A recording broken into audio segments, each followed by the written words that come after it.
My dudes, today we're going to be installing the GritShift Halo headlight kill switch for the Talaria Sting-R. So let's go ahead and do this quick installation video. To start, we're going to go ahead and take our battery out, hit the breaker, go ahead and pop that off, pull this out, it'll be kind of a pain, put it aside.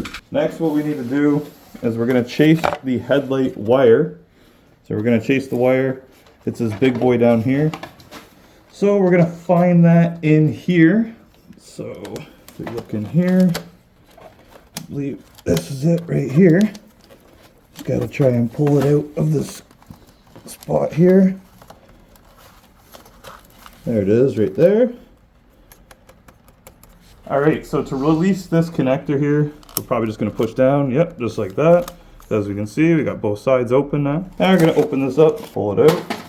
And as you guys can tell already, it's a direct fit, so it's nice and easy. After we do all this, get this open, we need to actually run the wire from whatever side you want it on. So me personally, I'm going to run it on the left side.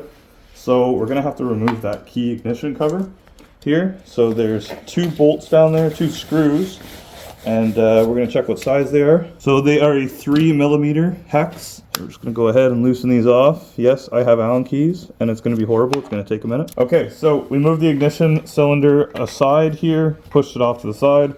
Then what we did was just put our button here. I just left it loose. We just go ahead and attach it, left it loose. The bolt size is a 2.5mm hex, just in case, just so you guys don't strip it or anything.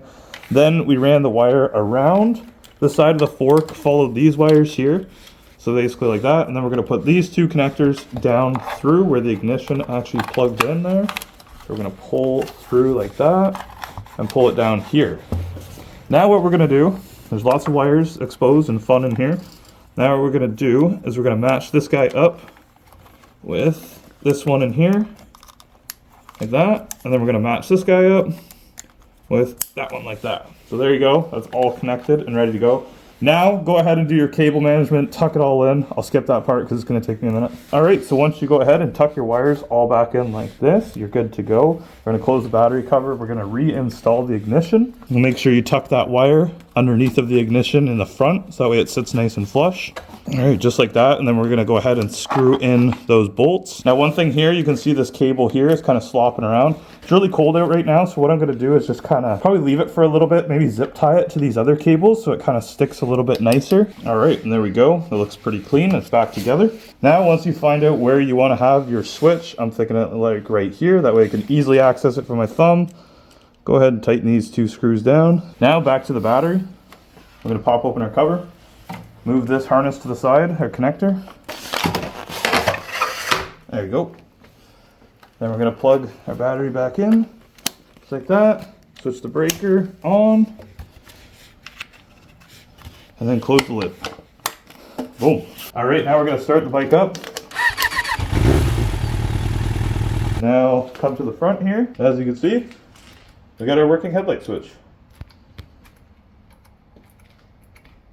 Pretty cool. When your headlight's on, it's got a blue ring around it, and when your headlight's off, it doesn't have a blue ring around it, making it pretty easy to tell when you got it on, when you got it off.